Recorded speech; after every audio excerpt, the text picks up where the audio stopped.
Oke, balik lagi sama gue Amri.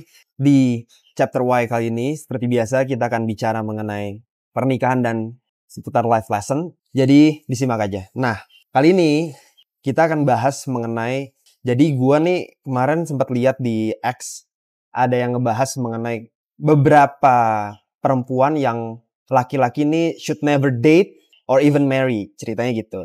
Nah, jadi kita mau ngasihlah pendapat kita yang poin-poinnya udah gua kurasi, jadi yang sangat relate ke kita karena kita udah pernah ngalamin itu gitu. Oke, jadi yang pertama langsung relate ke gua nih. Jadi yang pertama adalah mengenai single mother.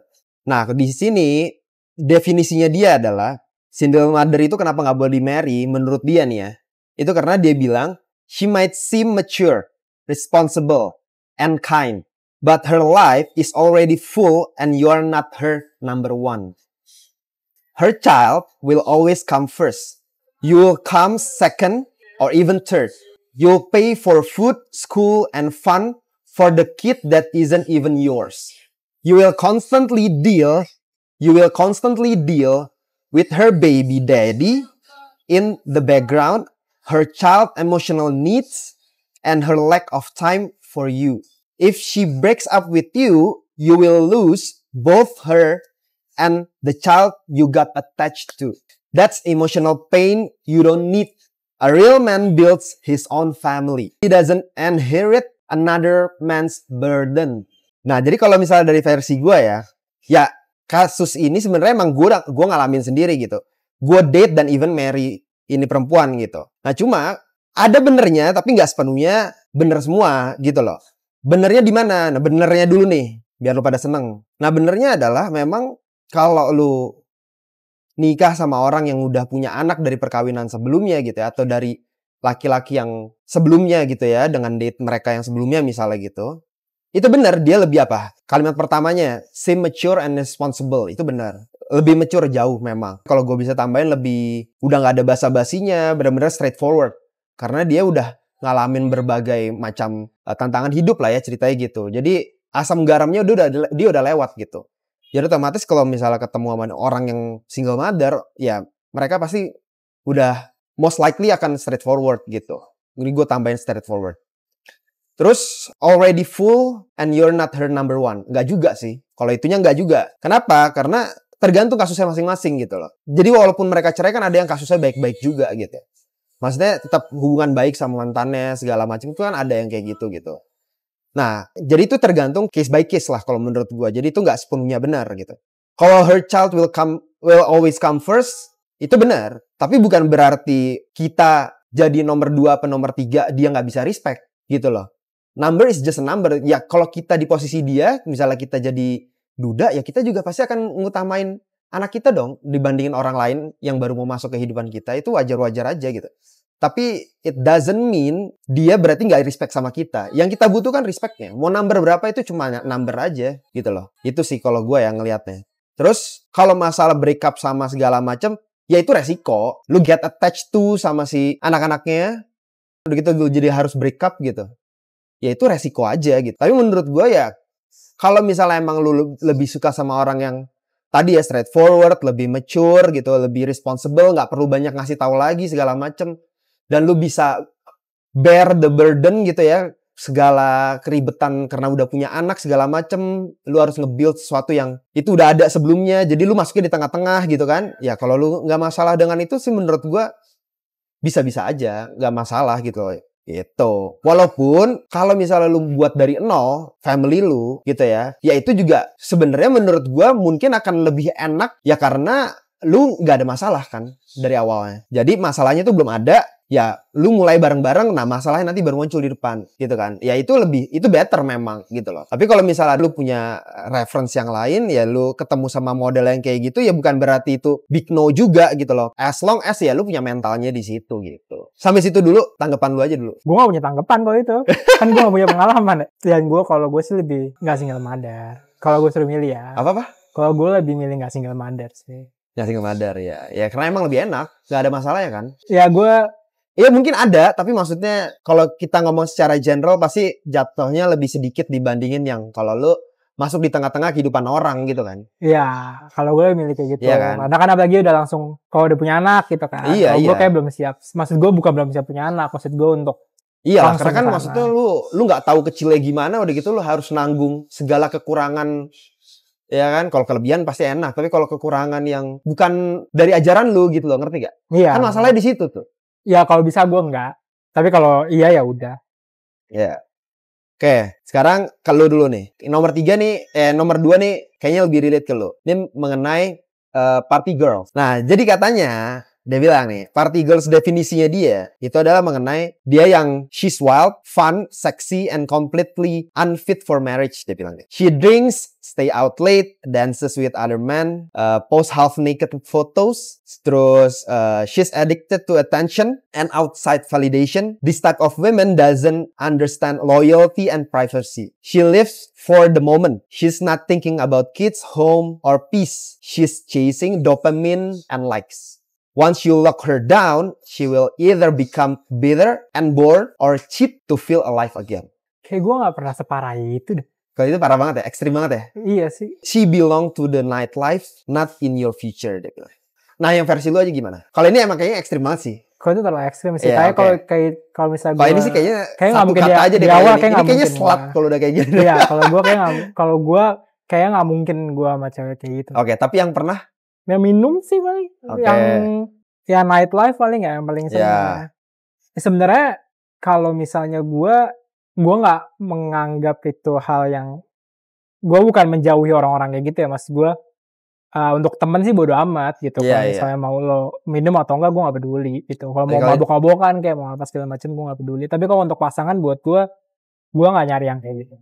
Iya, cuma kan maksudnya ini kan lu pernah kan? Pernah. Jadi Tapi sekarang gue nggak separah itu. ya Gua oke, nggak lu gak separah itu. Cuma yang kita mau tahu tuh apa pendapat lu, karena nih orang kan bilangnya lu should not date ini perempuan separah. Ya kalau gue setuju. atau bahkan Ya kalau gue setuju. oke. Kalau gue setuju Ya kenapa? Versi lu kenapa? karena buat gue, pertama gue tidak mencari seseorang yang kayak gitu. Pertama. Oke. Nah, tapi kenapa lu pernah sempat ngedate sama itu? Lah, Itu karena lu salah miskalkulasi atau gimana? bukan salah bukan gue miskalkulasi, karena pada awalnya udah gue takut. Nggak ada yang nonton. Udah. Karena pada awalnya gue kira dia nggak separah itu. Makanya gue pernah bilang waktu itu kayak, gue nggak akan pernah tahu orang di awal ngomongnya kayak enggak, gue kayak gitu, tapi sekarang gue udah enggak. Gitu. Awalnya ngomong kayak gitu, tapi pas seiring berjalannya waktu ternyata kehidupan itu emang awalnya enggak, berapa bulan pertama tuh enggak, tapi setelah berjalan akhirnya dia kayak gitu lagi gitu. Oh, balik lagi ke kebiasaan lamanya. Sampai akhirnya gue pernah di satu kondisi, gue lagi kayak waktu itu gue sama lu juga sih, lagi, tapi zaman dulu ya, yang kita masih sering pulang malam. Waktu itu kita lagi di Kemang, gue ingat banget deh, lagi karaoke. Ya menurut kan kita suka karaoke tuh. Ada lu waktu itu, gue ingat. Abis itu gue telepon deh sama temennya yang kayak, ini mabuk nih, tolong deh, kayak susah dikontrol deh gitu. Abis itu gue langsung jemput dia gitu. Terus yang kayak gue jemput, terus kayak ngeliatin kayak gue nggak, aduh, kayak ini bukan, gue nggak bisa nih yang kayak gini nih gitu. Yang mungkin lu berpikir awalnya gue bisa nih sama orang kayak gini. Enggak, gue nggak berpikir itu bisa. Oke. Makanya lu nggak berpikir kalau dia akan balik lagi ke habit lamanya, lu mikirnya? Karena pada saat itu gue mentoleransi, karena pada saat itu dia wine. Oh, oke. Wine, tapi ya kan wine itu kalau misalnya minum kan nggak kerasa ya, tapi kalau ini tiba-tiba naik aja gitu, nggak kerasa. Nah, gue mikirnya kayak oke lah, tapi gue waktu itu gue permasalahin juga, gue bilang gue nggak suka nih dengan kayak gini, apalagi lo gue jemput dengan keadaan kayak gitu. Apalagi gue harus nemuin keluarga lo dengan keadaan lo yang jelek gue namanya. Iya, yang jelek gue jelek nih jadinya kan. Gitu. Habis itu ya gue ngerasa kayak abis itu dia ngomong enggak ya itu nggak lagi lah, segala macam hal lah gitu. Ya tapi saya menjalani waktu itu ya kayak gitu juga. Akhirnya gue mikir kayak, oh ini kayaknya bukan untuk gue nih orang gitu. Karena emang gue gak bisa sih. Kalau misalnya minum-minum gitu sampai sekarang gue masih belum bisa. Gue gak alkohol sama sekali. Ya beda dunia lah ya. Beda dunia. Gitu. Jadi gue capek ngikutin kehidupannya dia buat gue. Gue gak suka, maksud gue gini loh. Alasan gue pertama adalah gue gak suka kalau gue gak bisa kontrol diri gue sendiri. Iya. Itu ketakutan gue. Kedua, kenapa gue gak suka pasangan gue alkohol? Karena gue tahu ada kemungkinan di mana dia melakukan suatu hal yang mungkin tidak pengen dia lakuin, tapi dia nggak bisa kontrol diri dia pada saat itu, akhirnya dia lakuin. Nah itu jadinya fatal tuh buat dia. Apalagi pasangan gue mas gue kan pengen ngejaga dia gitu kan, gue pengen protect dia. Tapi kalau misalnya gue pada saat itu dia melakukan hal itu dan gue nggak bisa ngejaga, kayak nyesel aja gitu guanya. Jadi gue nggak mau gitu. Kalau gue sih kayak milih sekarang enggak sih. Itu hal yang pertama bakal gue bilang sih. Gue gak suka main kayak gitu. Dan gak mau lagi. Gak mau lagi ya. Oke, selanjutnya adalah perempuan yang berprofesi sebagai lawyer. Ada gak lu? Gue gak pernah. Gak pernah ya? Gue ada sih. Gue pernah dulu. Jadi definisinya dulu nih ya.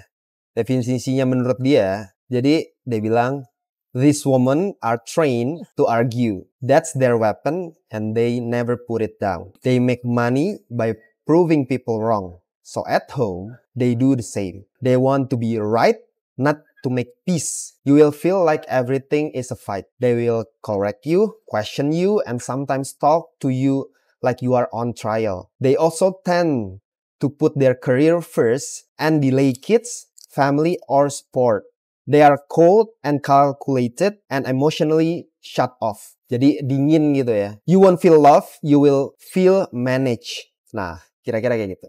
Nah, kalau dari pengalaman gue, sebenarnya gue gitu nggak sampai dating lama sih, baru deket doang.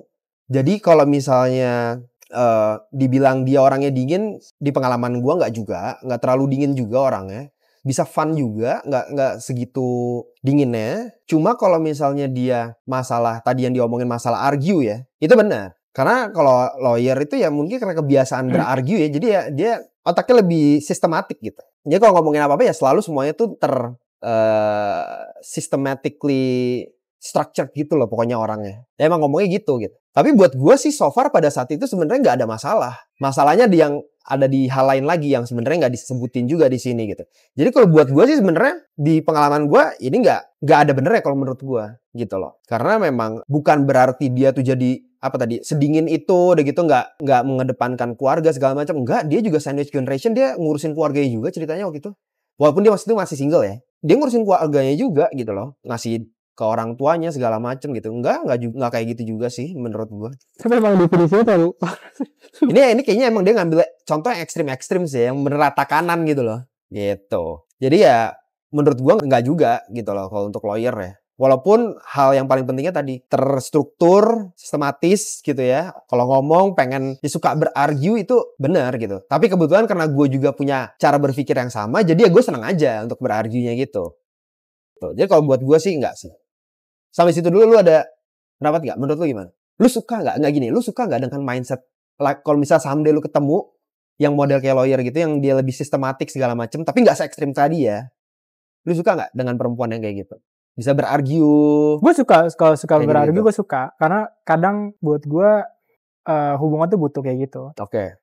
Karena kan kadang gue kalau misalnya ada satu hal yang beberapa hal yang gue stuck gitu, jadi gue dia bisa ngasih ya pendapat ke gue juga gitu. Gue juga nggak suka cewek yang iya doang gitu. Kayak misalnya gue ngomong suatu hal atau gue ngasih kayak cerita tentang case apa nih, gitu kan. Ada masalah. Terus kayak iya sih, buat gue ya gitu sih, bagus sih. Nah, gue gak suka yang kayak gitu. Lo harus tahu kenapa lo ngomong itu bagus, kenapa itu gak bagus. Itu alasannya itu apa. Gue seneng sama orang kayak gitu. Tapi gak semua hal harus debatin. Dan semuanya juga harus ada bordernya juga dong. Ya kan? Kalau buat gue oke aja sih. Selama masih batas aman ya. Kalau semua hal kecil lo argue sih, buat gue capek juga. Kalau kayak gitu ya capek juga. Kayaknya nggak usah lawyer, semua laki juga nggak mau lah. Mau profesi perempuannya apa ya itu kan? Capek sih. Itu. Nah, yang terakhir adalah di sini istilahnya agak aneh sih, namanya horse girl. Tapi intinya adalah ini pencinta binatang ceritanya gitu. Nah, kalau gue belum pernah nih, yang pernah kayak teman gue nih. Jadi di sini definisinya dulu ya. Itu adalah dia bilang, horse girl are emotionally tied to animals more than people. She talks more to her horse than to you. She spends more money on her animal than on her man. Her horse isn't just a pet. It's her therapy, her priority, her obsession. She's often stubborn, hard to reason with, and emotionally distant. Her horse comes first, always. You will always compete with an animal for her love, and you will lose. Dia bilang. Gimana menurut? Gue pernah tapi gak sampai kayak gitu sih. Itu kan ekstrim banget ya?